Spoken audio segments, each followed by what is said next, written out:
Assalamualaikum warahmatullahi wabarakatuh. Di sini saya akan mencoba untuk mempresentasikan tentang kedaulatan pangan dalam perspektif Pancasila.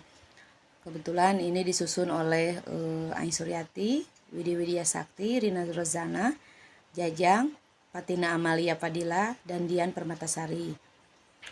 Prodi Pendidikan Luar Sekolah dengan Bapak dosen Bapak Fajar Dwi Putra, MPD.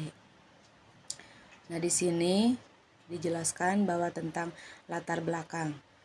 Indonesia merupakan negara yang berbasis sektor pertanian dan ketahanan pangan yang cukup baik. Indonesia sebagai negara agraris memiliki lahan yang sangat banyak dan subur, maka seharusnya pangannya terbilang surplus.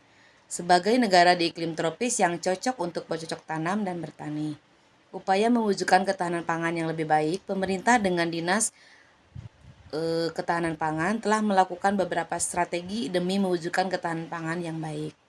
Berdasarkan pengertian dan konsep di atas, maka beberapa ahli sepakat bahwa ketahanan pangan minimal mengandung 3 unsur pokok, yaitu ketersediaan pangan, aksesibilitas masyarakat terhadap pangan, dan stabilitas pangan. Jika salah satu unsur tersebut di atas tidak dipenuhi, maka suatu negara belum dapat dikatakan mempunyai ketahanan pangan yang baik. Pangan merupakan kebutuhan dasar manusia dan bagian dari komponen dasar dalam mewujudkan sumber daya manusia yang berkualitas. Untuk itu, pemerintah selalu berupaya meningkatkan produk pangan melalui beberapa program dan kebijakan.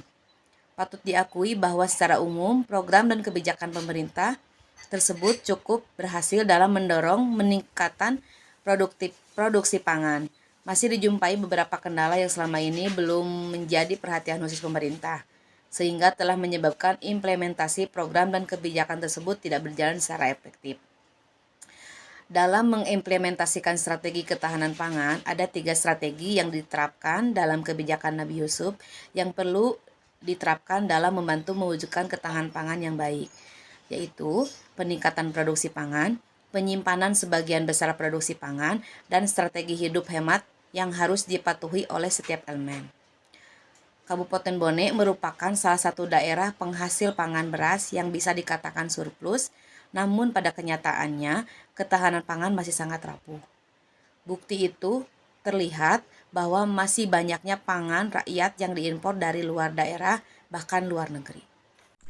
Kedaulatan pangan merupakan pemenuhan hak manusia atas pangan yang berkualitas gizi baik dan sesuai dengan budaya lokal yang ada, serta diproduksi dengan sistem pertanian yang berkelanjutan dan ramah lingkungan tanpa adanya subordinasi dari kekuatan pasar internasional. Kedaulatan pangan akan terlaksana apabila para petani sebagai penghasil pangan sungguh-sungguh melepas ketergantungan terhadap perusahaan-perusahaan penghasil input pertanian. Para petani harus memiliki, menguasai, dan mengontrol alat-alat produksi pangan seperti tanah, air, benih, teknologi, serta berbagai kebijakan yang mendukungnya. Petani harus lebih luas mengatur soal perdagangan pangan.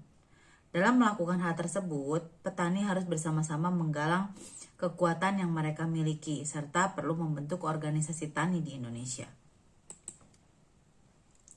Dalam mengimplementasikan strategi ketahanan pangan, ada 3 strategi yang diterapkan dalam kebijakan Nabi Yusuf yang perlu diterapkan dalam membantu mewujudkan ketahanan pangan yang baik, yaitu peningkatan produksi pangan, penyimpanan sebagian besar produksi pangan, dan strategi hidup hemat yang harus dipatuhi oleh setiap elemen. Kabupaten Bon merupakan salah satu daerah penghasil pangan beras yang bisa dikatakan surplus.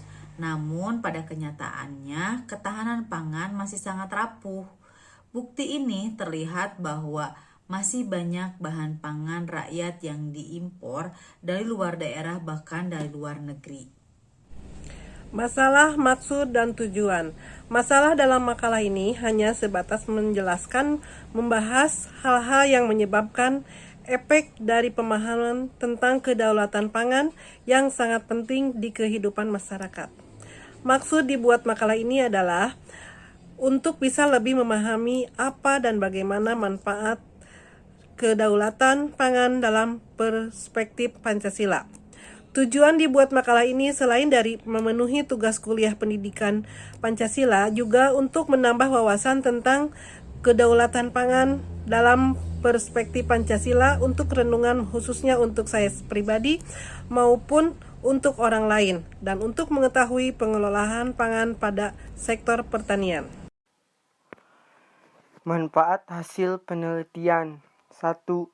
Secara ilmiah, yakni hasil penelitian diharapkan dapat memberi sumbangsih dan kontribusi terhadap perkembangan ilmu pengetahuan pada umumnya dan ilmu keislaman pada khususnya. 2. Secara praktis, yakni bagi penulis penelitian ini merupakan implementasi ilmu pengetahuan, pengembangan wawasan dan penerapan ilmu pengetahuan yang telah dipelajari hingga dapat melakukan perbandingan terhadap ilmu yang dipelajari dengan kenyataan di lapangan yang diperoleh dari penelitian. Ruang lingkup penelitian ini berpusat pada strategi pemerintahan dalam meningkatkan ketahanan pangan menurut perspektif ekonomi Islam. Penelitian ini terletak di Dinas Ketahanan Pangan Kabupaten Bone, Jalan Jenderal Sudirman, Kelurahan Manurange, Kecamatan Tanete Riantang. Subjek dalam penelitian ini adalah pakar pertanian di Dinas Ketahanan Pangan Kabupaten Bone. Adapun yang menjadi objek penelitian ini yaitu sebagai strategi pemerintahan dalam meningkatkan ketahanan pangan pada sektor pertanian. Jadi, kesimpulan tentang kedaulatan pangan dalam perspektif Pancasila adalah bahwa kedaulatan pangan dalam perspektif Pancasila yaitu kedaulatan pangan terlaksana apabila para petani sebagai penghasil pangan sungguh-sungguh melepaskan ketergantungan terhadap perusahaan-perusahaan penghasil input pertanian. Para petani harus memiliki, menguasai dan mengontrol alat-alat produksi pangan seperti tanah, air, benih, teknologi, serta berbagai kebijakan yang mendukungnya. Petani harus lebih luas mengatur soal perdagangan pangan. Pemerintah harus menunjukkan keberpihakannya kepada petani dengan menjadikan tanah-tanah yang dikuasai perusahaan-perusahaan perkebunan dan kehutanan semua peserta kelompok sebagai tanah yang akan didistribusikan kepada para petani. Indonesia begitu subur. Sayang sekali jika kesuburan tersebut hanya menyisakan sisa-sisa bangunan industri. Pemerintah dan masyarakat harus meminimalisir perusahaan-perusahaan asing yang menggunakan teknologi canggih untuk mengerus kelestarian lingkungan yang ada. Dan pemerintah harus bertindak hati-hati karena masalah pangan menyangkut masalah kesejahteraan rakyat. Kebijakan yang dikeluarkan pemerintah meski mampu mengangkat derajat para petani.